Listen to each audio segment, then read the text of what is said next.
right, so we're going to go ahead and get started. So first off, I just want to say thank you everyone for joining us today. My name is Mary Seabury, and I'm excited to talk to you about how sales has evolved and, more importantly, what's actually working in today's environment. So I just want to start with a brief overview of Paragus and who we are. So Paragus is a 65-person managed service provider based in Hadley, Massachusetts. We have a second office in Worcester, Massachusetts, and we are the premier IT provider for small to medium-sized businesses in the Western and Central Massachusetts markets. We offer both supplemental and outsourced IT options to fit all of your needs. So as a 100% employee-owned company, every member of our team is personally invested in the growth and success of our business. And we don't grow and succeed unless you do. We are also committed to infusing fun and excitement into our work culture and client relationships. The culture we've developed at Paragus is why we enjoy working together so much, and we think it is a big effort on clients wanting to work with us as well. Hey, Mary. Yeah. Your screen was just white for a second, but now it's back. Okay, awesome. And now for the fun part, why you're here. This session is all about practical takeaways. So we're going to give you a look into our sales process, why we've embraced the They Ask You Answer methodology, and how tools like ZoomInfo, Intent, and Workflows have made our team more efficient. So whether you're in sales, marketing, or leadership, my hope is that you walk away with 1 or 2 strategies that you can plug into your own process right away. Right click now and you have a job there. So I'll just start off with a brief introduction. So my name is Mary Seabury. I graduated from Nichols College in 2024, and I've been with Paragus for a little over a year. I handle all of our website content, webinars, community engagements, and I also handle all of our inbound marketing leads. I'm joined today by Katie Cartwright. Katie works at Madison Marketing Group, which is the HubSpot partner agency focused on helping their clients get the most out of their HubSpot investment. So whether that means building a new website, creating and implementing a content marketing strategy, or getting set up to use the CRM to power sales efforts. She has been with HubSpot. She's been using HubSpot for about 12 years, since the time that the tool was focused mostly on inbound marketing and email automation. So just a brief overview of the agenda. So I'm going to give a little bit of an overview of the Paragus sales process. I'm going to talk a little bit about how ZoomInfo works for Paragus, and then we're going to do an in-depth overview of HubSpot sequences and how they increase sales efficiency. I just want to make sure, Katie, are you able to monitor the waiting room if anybody comes in? I don't think that I can see the waiting room. It's a little bit, you realize it's nothing but garbage in the leads. Okay. Now you should be able to. Okay. Then yes. Awesome. All right. So I want to talk a little bit about buyers. So buyers have changed. They're more informed, more skeptical, and often 70% of their buying journey is done on their own before ever talking to sales. And so that's why we needed to rethink our process. The days of cold outreach with little context just don't cut it anymore. Instead, sales needs to act more like trusted advisors than pushy vendors. So that's where the Ask You Answer comes in. We found success in building our sales and marketing strategy around answering the real questions prospects have. It's about earning trust by being transparent, educating prospects, and aligning sales and marketing so the experience is consistent from first touch to close.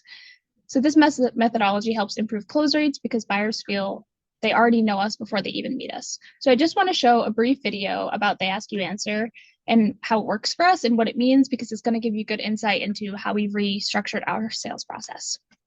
Anyone has a question, Thank you, Olivia. a need, a worry, or a concern about that product or service you sell, they come to you.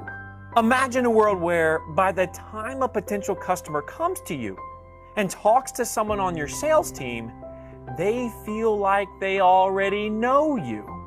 Imagine a world where, instead of constantly prospecting and reaching out to potential customers, spending massive amounts of time on paid advertising, or experimenting with that latest marketing campaign, instead, your customers are constantly coming to you. Down at the International Roofing Exposition, it's an IRE show. Guy walked up to him in the booth, said, "Hey, I know your company is." Doug says, "You know, do you want to have a demo or anything?" He goes, "No." He says, I went online. I checked you out. I said, read your blogs, looked all at your blogs, looked all your videos. He goes, "I know what your machine does. I know what I need." He goes, I'll probably be back tomorrow and buy a piece of equipment. Is such a world possible? Yes. You better believe it is. In fact, it's a proven digital sales and marketing system that has worked for thousands of businesses around the world just like yours. And it's called They Ask, You Answer. It was amazing. It changed everything. It changed how I thought about marketing. They Ask You Answer has been our roadmap. You know, it's been our Bible in terms of the structure and the strategy that we follow. Found the book and really kind of step by step through the book. And we've been able to triple our business since really implementing Inbound in 2016. In 2009, my swimming pool company was on the brink of bankruptcy. But that's when we applied They Ask You Answer, and we became one of the largest pool builders in the United States. But it didn't stop there. We believe that trust is the most important currency for any business. You all know him as the folksy Marcus. I got a different Marcus Sheridan. He goes, we're not here to talk about what you do right. We're here to talk about the many things you do wrong and whether you want to fix them. Can you handle that?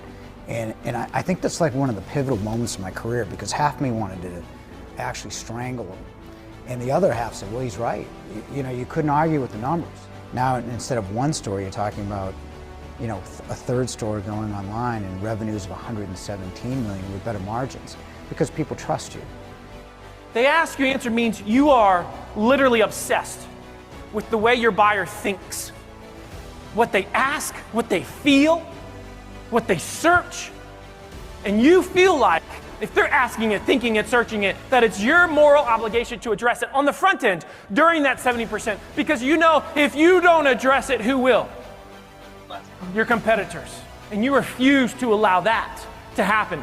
But it doesn't stop there. They Ask You Answer is a mindset where you say, you know what? They want to learn it this way, so we're going to evolve the way that we teach it, the way that we show it. They Ask You Answer is a mindset of, they want to buy it this way. Is it possible that we sell it that way, even though we haven't always sold it that way before? That is the essence of They Ask You Answer. Before we adopted They Ask You Answer, we were doing traditional advertising and marketing and throwing all kinds of messages at them that were essentially annoying them. And now we're providing them with good, helpful, useful content, and they actually take the time to thank us for providing them with that. That you see so many organizations making. Marketing produces the content. The sales team, they don't help produce it. They don't know that it exists. And they certainly don't integrate it into the sales process. This is a two-way street. Marketers are responsible for engaging the sales team and pushing through what is their resistance. At the same time, the opposite has to occur as well. Sales team must break through, and it all happens through education. When the idea was first presented to us, it was definitely hesitant. You know, I'd done our sales process one way my whole career. It seemed to be working. And so why change what isn't broke? You know, I think over time we've definitely been proved wrong. In the 18 months that we've started the Ask You Answer, our sales revenues are up almost $20 million. Yes, you're going to invest a lot in it up front, but if your people are into it, your sales staff's into it, you have a marketing team that can really drive it, those are the people that are going to make it take off. There's basically 5 things buyers are obsessed with that we all want to understand and we all want to know, yet oftentimes we can't get any information on. But we want to know these things before we talk to that salesperson, before we fill out that form, before we engage with that company. You, me, we, everybody in this room, and here are the big 5, and it literally runs our economy right now. As buyers, we want to know, how much is it? What are the negatives with it, the problems with it? How does it compare to that other thing we're looking at? What's everybody saying about it? And what is the best it? That is the big 5. I started the big 5 right away when I was working with Kevin. And one of our top performing content, I mean across the board from video to articles, are our cost articles.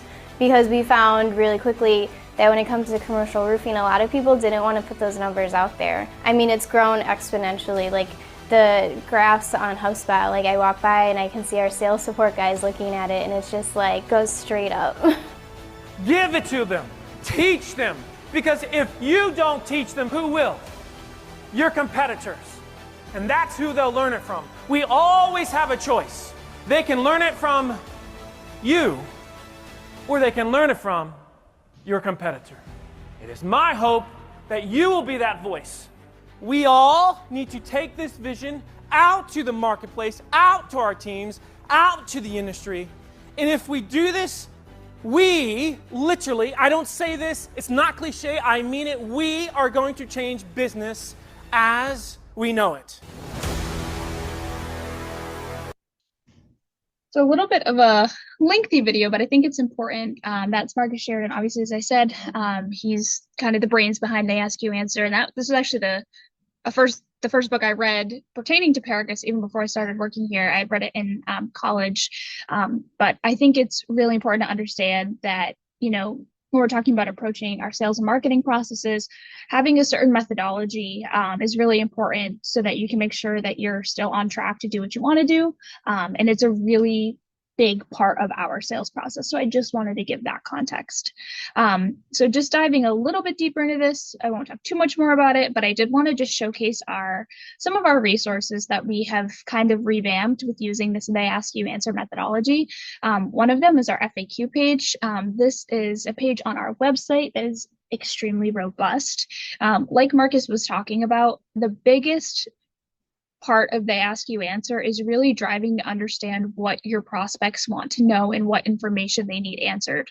So I'm obviously not going to go through every question on this page, but we have over 125 questions on this page. It took us and our website developers a really, really long time to do, but it's very important because it has a lot of very important information for our prospects, everything IT related. We've had a lot of people compliment our website, which is really awesome. Both our clients and our prospects who have just said, that there's just a wealth of information on here that they can access. Like that stat I mentioned earlier, 70% of the buying process is done prior to somebody even talking to sales. So having resources like this is really important so that people can come into the pipeline being educated. Just another thing too, continued learning is something that's really big for us. So we do a blog post every month. Typically what we do is we have a theme for the month, and that theme will dictate our webinar topic, our blog post topic, and then also we do a webinar every month for our clients, and there's usually a tech tip in there, and that tech tip is relevant to whatever the theme is for the month. So obviously this month we're talking about sales and marketing. So our blog post for this month was what sales tools actually deliver ROI for small businesses, small, medium-sized businesses. So again, just a lot of great information in here for both our prospects and our clients. And then lastly, obviously just want to touch on our webinars. We do a webinar every single month. Obviously, this is the one that we're running today. Next month, we're actually going to be talking about our live demo of our bots that we have. We have 8 internal bots that we use on a daily basis that our employees use, and we're going to be highlighting those next month. But you can see we have an archive of all of the webinars that we've done, again, pertaining to what those monthly themes were. And these are all available on demand if you're ever interested in looking at them. All right, let's get into the meat of everything. So I wanted to highlight what the top 3 essentials are of a sales stack. So every sales stack has a lot of moving pieces, but these 3 are what we believe are the foundation. So these are like the must-have things that you can build on after. You have these 3 things and you can focus on other things. So the first one is CRM, which is a customer relationship management tool. So this is obviously the backbone of your sales stack. It is the central hub where all client and prospect data lives. So some examples would be HubSpot, Salesforce, Soho, and some of the key benefits are it gives you visibility into your pipeline, it tracks deal stages, and it powers reporting as well. We personally use HubSpot, and we'll be talking about that a little bit later. The second one is data and prospecting tools. So these are fuel for the top of the funnel. So if you don't have accurate data, your outreach is going to fall flat. You don't want to be calling into accounts that, aren't showing intent or that, the data is inaccurate. It's really important to have a good data prospecting tool. Some examples would be ZoomInfo, LinkedIn Sales Navigator, and Apollo. We personally use ZoomInfo, and again, we'll be talking about that a little bit more later. Some of the key benefits of having a good data prospecting tool would be targeted outreach, smarter list building, and intent signals that show buying readiness. Lastly is an engagement and outreach platform. So these tools help scale communication while keeping it personal. They can automate cadences across multiple channels, so like emails, calls, LinkedIn. So some examples would be Outreach.io, SalesLoft, HubSpot sequences, which Katie is going to touch on a little bit later. Some of the key benefits are better follow-ups, consistent messaging, and higher conversion rates. So these three together form the engine of any sales stack. CRM as the foundation, data as the fuel, and engagement as the accelerator. So I want to pivot and talk a little bit about our sales process. So one of the things that really defines our sales process is the length of our sales cycle. On average, a deal stays in the pipeline for about 140 days. Now, what does that actually mean? It means from the time we first log a prospect as an opportunity in our CRM until the point where it's either closed won or closed lost takes just under 5 months. And it's important for a couple of reasons. First, it sets the expectation that our sales aren't quick transactional wins. They're consultative, relationship-driven deals that require trust, education, and multiple touch points. Second, it means forecasting becomes critical. If we know deals take 145 days, we can look at opportunities that came in 4 or 5 months ago and make better predictions about what's likely to close this quarter. And third, it gives us insight into where we can improve. If we see deals getting stuck in the same stage for weeks, there's an opportunity to adjust our outreach or tighten up follow-ups or provide additional resources. So when we say our average deal spends 145 days in the pipeline, we're really talking about the rhythm of our sales process, the patience it requires, touch points it demands, and the importance of having the right systems and tools in place to keep everything moving forward. And some of you may be thinking, oh, wow, that's really long. But actually, we mapped out our sales process step by step from the moment a lead enters the funnel to closing the deal. And then we asked what's repeatable, what's manual, and what's slowing us down. And that's kind of where workflows come in, which I'm going to be talking about. We very deliberately automated the administrative tasks in our sales process that didn't involve a human touch. So this allows our sales reps to focus more on the parts of the sales process that require a human touch. So obviously, like I said, we use HubSpot as our CRM. It's user-friendly and it's built for sales and marketing, which is really amazing. And it's great at tying everything together from lead capture to deal tracking into automated workflows.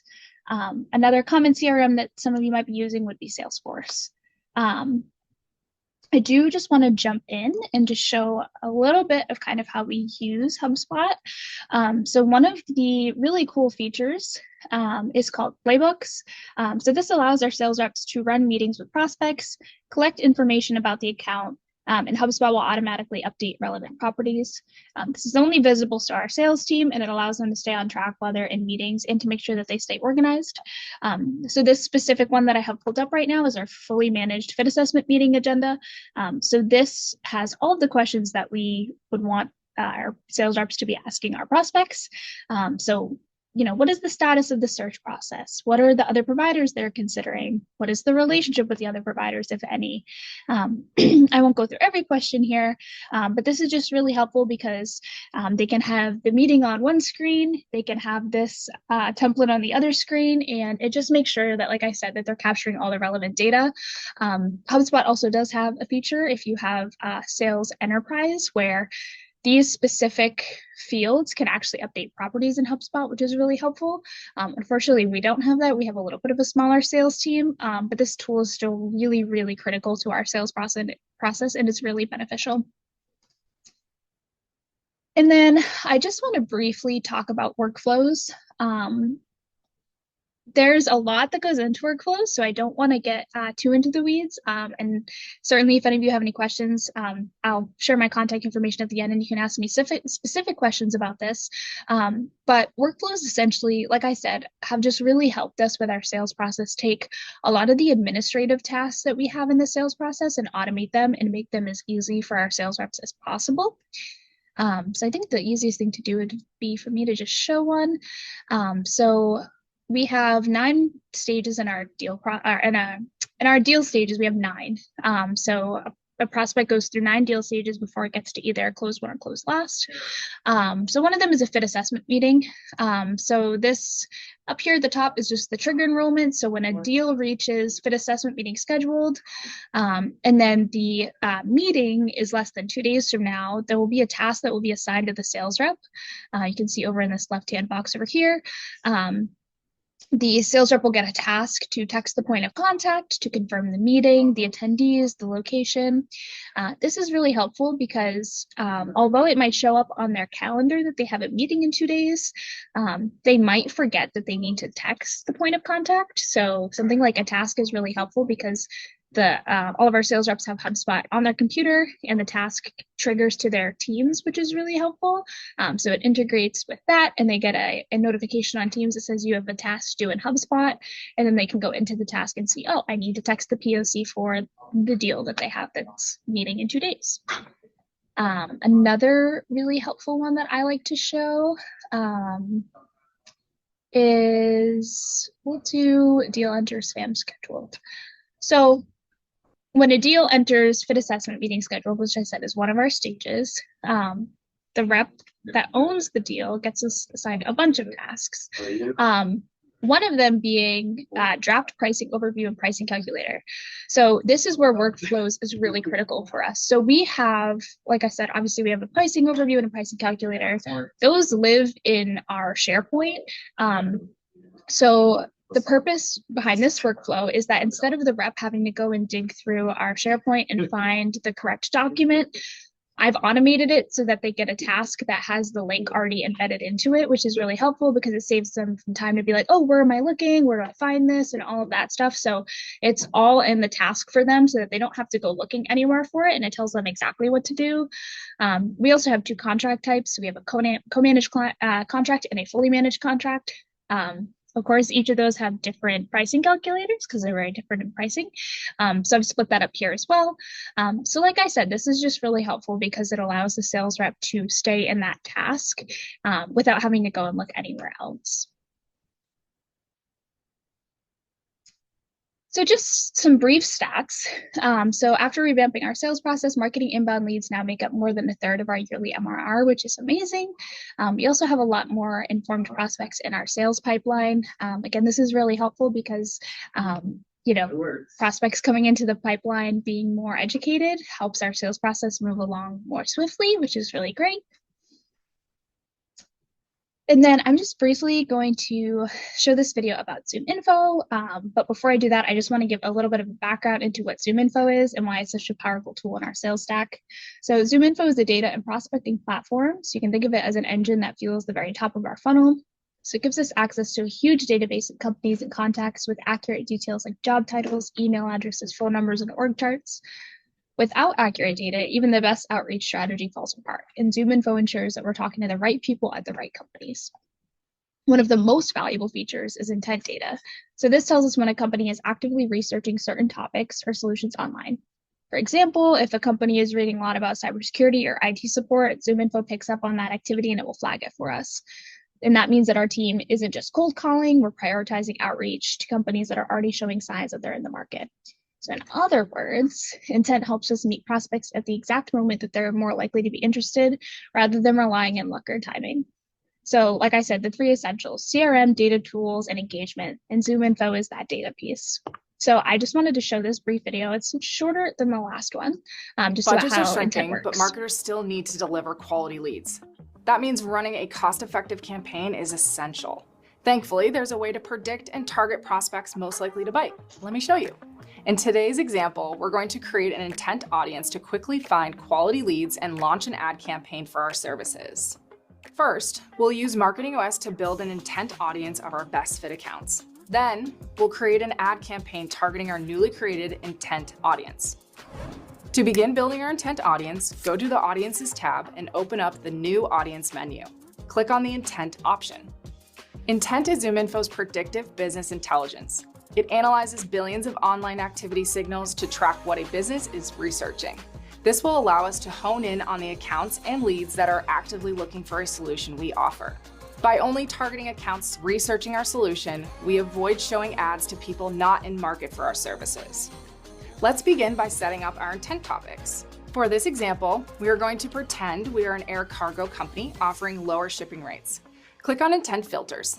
This is where we'll search for logistics as an intent topic. Hit the Clear All button and then select air cargo.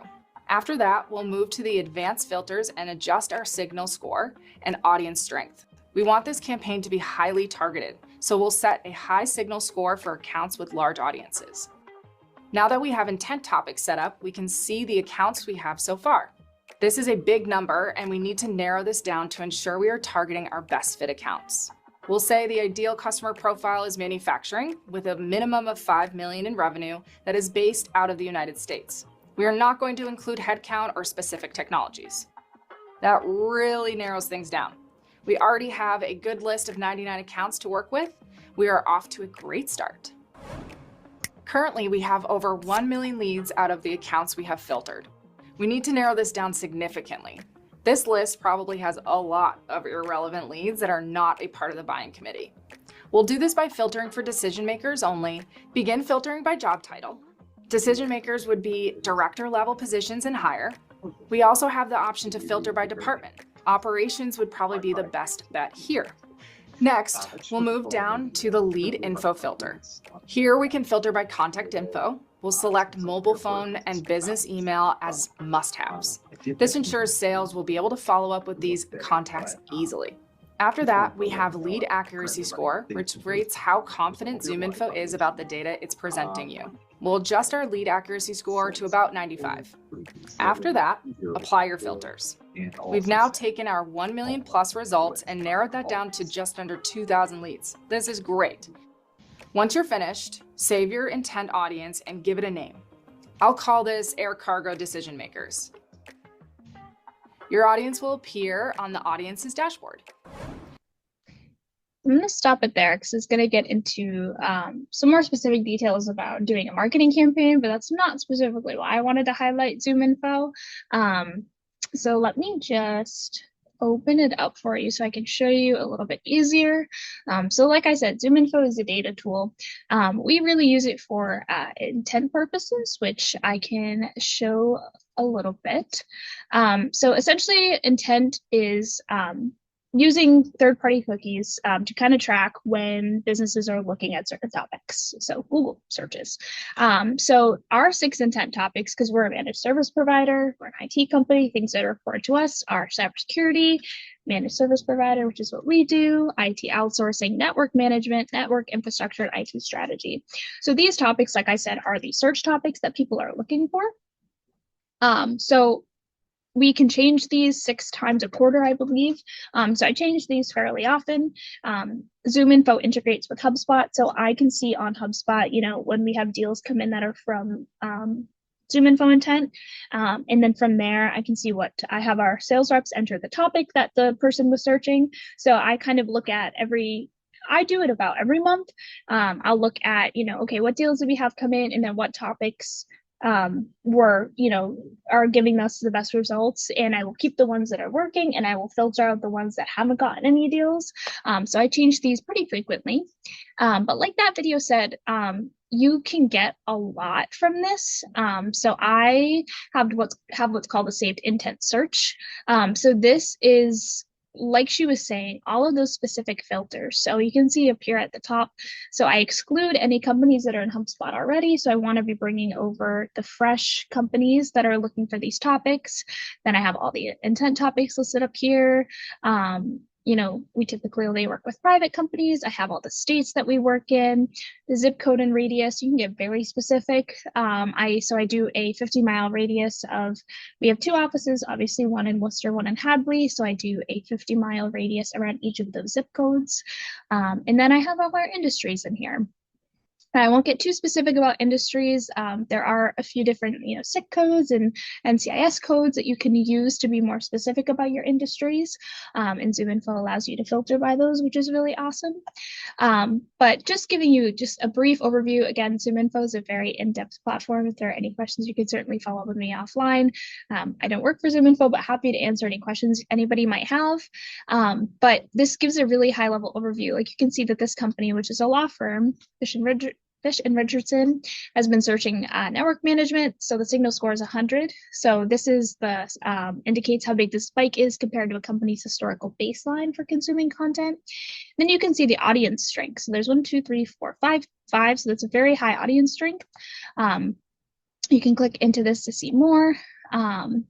So you can then see how many employees the company has, their revenue. And yeah, so this company is obviously out of Sacramento, California. So they might have an office in New England, which might be why they're showing up. But essentially what I do every single week, intent comes out every week. I go through this list and I just look at, what are the companies looking at? This one's in Boston. Great. That's a little more local cybersecurity. So I might export this to one of our sales reps to have them call on and just see if they can get in touch with somebody who might be in charge of IT. So again, very high level overview, but ZoomInfo is very important to our sales stack. So I just wanted to mention it. And now I'm going to pass it over to Katie so that Katie can talk a little bit about HubSpot sequences and how that can help with sales and lead generation. We're done. Thanks, Mary. Kind of remote Just go ahead and share my screen. All right, looks like you guys can all see my sequences tool. So this is a tool within HubSpot. It is for kind of automating that one-to-one outreach. So the goal of a sequence is always going to be to get someone to reply to one of your emails that's a part of the sequence, or to book a meeting using one of a link that also is a HubSpot tool, this meeting scheduler tool. So common use cases for the sequences tool. A lot of people use it for a cold email campaign where you can kind of send just a series of emails to someone that you don't know, you haven't talked to them before, and hope that they are interested in what you have to say. If they reply, if they book a meeting, then you guys are good to go. You can continue that conversation. Also great for like a new lead introduction. So if someone were to download something from your website, maybe you're doing some content marketing, you can automatically enroll them into a sequence through a form submission, and you can basically give them some additional information, help further that buying journey without having to kind of keep tabs on them in a manual way. That's, kind of the next use case is an automated form follow-up.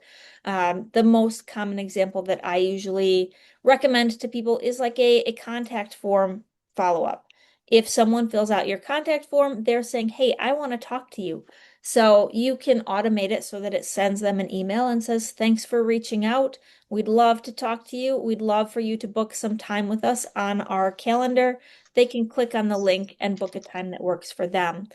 If they don't reply to that email, if they don't book a meeting, then it can kick off another email automatically without having to remember to do that. Oh, it was most likely. Other kind of just use I cases see the update still running there. So like a follow-up for different page views. So if someone is on one of your pages, that signals that they are interested in buying what you have to offer. That could be a products page, a service page, maybe that contact us or a demo page. You can automatically send them this a sequence, enroll them in the sequence, and say in a kind of non-creepy way, hey, I saw that you were on the website. Let me know if you have any questions. You can reply or you can book a meeting. Also great for like a welcome series or an onboarding kickoff after a deal is closed. You can do like a post demo or a post meeting follow-up. Or just like if you do have any of those cold leads that are in your CRM, you can throw them into a sequence, just kind of let them know like, you're still there, remind them what you do. A lot of times your CRM data will go stale over time. So those contacts that were initially interested in what you had to say, maybe they made it through your initial kind of intro series and then nothing happened. They didn't have a need for what you provide at that time. But by kind of continuously enrolling them in different sequences over time, you kind of remove that manual process of following up with them, and it helps you stay top of mind. So the kind of main reasons why people would use sequences is just kind of like I mentioned, it's going to reduce those manual tasks. It's going to increase your efficiency. It's going to prevent things from falling through the cracks. And all of your contacts in your CRM whether they are brand, Yeah, so that whether they are kind of warm, whether should they're be working super there. I interested in think what you what have to it's doing say, is it's trying to or prioritize they're just kind of Wi-Fi and older contacts in there. It means something that of that all of sort your there. contacts can be followed up with. You can be in contact with them regularly without having to do all of that manually. So I'm going to walk through how to set up a sequence really quickly. So I'm just kind of in this sequences tool in HubSpot. I'm going to create a sequence, and HubSpot has two options for how you can create a sequence. So this first one is called a dynamic sequence. It's built upon a series of emails, and then if someone engages with your email drip campaign, so I'm just kind of adding in a couple different templated emails here.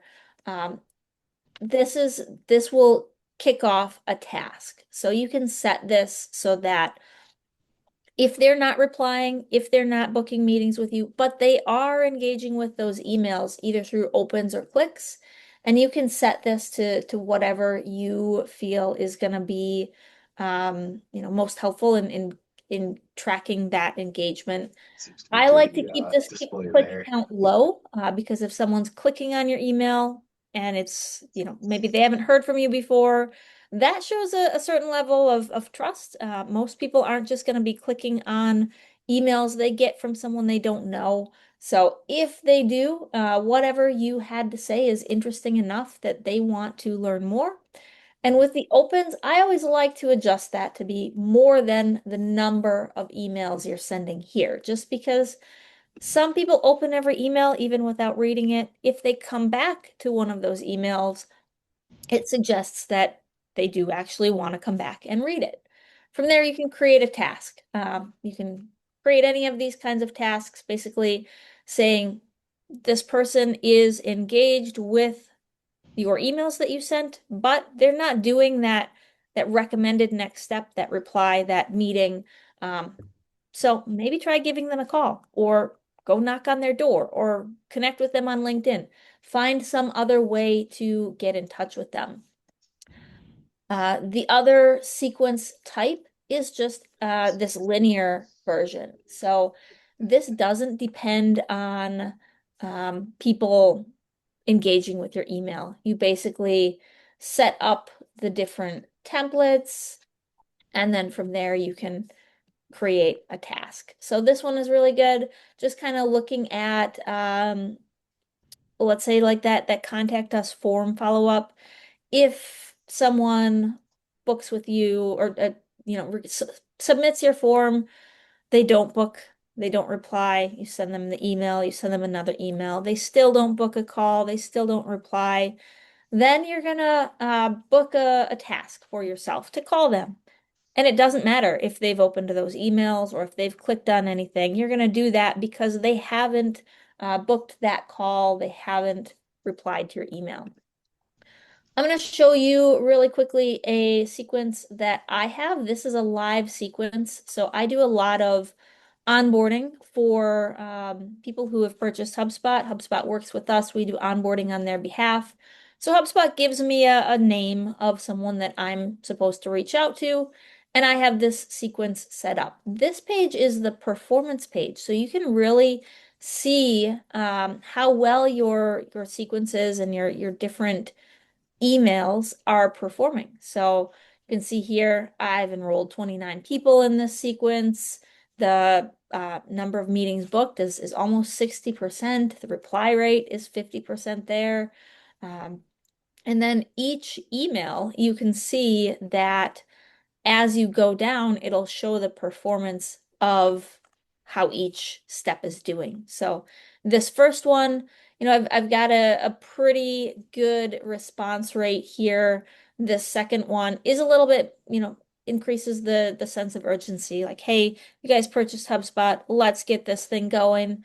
And then finally, if nobody replies to those emails or they don't book a meeting, I have a task for myself to follow up and call them. So this performance page looks like HubSpot is not loading these reports at the moment, but kind of just shows how your sequence is doing over time. And just kind of going into how this sequence is built. I want to see more of this template here. This is built using email templates. So these templates, you can use them over and over again. You can pull in different, they're called personalization tokens in HubSpot. So if I am sending this to, let's say I enrolled Mary in this sequence, it would automatically pull in Mary's first name. It would pull in the contact owner. In this case, it's me. I'm the contact owner. I'm saying, hey, I'm Katie. And then it pulls in some custom information about what we have done. So this works really well within the CRM. So I'm just going to go to our CRM. I know I enrolled Mary in this sequence long ago. And just kind of look at her contact record. So Mary is done with our onboarding. You can see here we've had a bunch of meetings. I've sent her some emails. I'm going to scroll down, and maybe it looks like Mary was not the initial contact, but she was the one that I ended up talking to. So maybe she wasn't in my sequence, but this is basically a contact record in HubSpot. You can see all of their different activity that they've done when they visited your website, all of the emails that you've sent them. Lots of good stuff there. It works really well when someone is involved in a sequence. You can see the emails that you've sent to them. So that is a quick tour through the sequences tool. Right, yeah. That's all I've got, Mary. So I'm going to stop sharing and turn it back over to you. Just talk in there. Yeah, because I think it's defaulting to this. Yeah, so the last thing I had was just, oh no, go back to the beginning. Didn't want to do that. Just a Q&A. So if anybody, obviously, Olivia, you're here. Olivia, if you have any questions, certainly feel free to unmute. But if not, the only other thing was I just wanted to highlight that we do have another webinar coming up next month where we're going to be showcasing our 8 internal bots that we have. So we have a sales coach bot for our sales team. I have a marketing assistant, her name's Marsha, that I use on a daily basis for all my marketing needs. We have a CMMC bot that we use internally for our operations team. So this is going to be on Tuesday, October 21st from 10 to 11 a.m. And our CEO, Dulcie Bean, is going to be just giving an overview. And then I just wanted to leave our contact information. So there's my email, and then there's Katie's email as well. And that was it.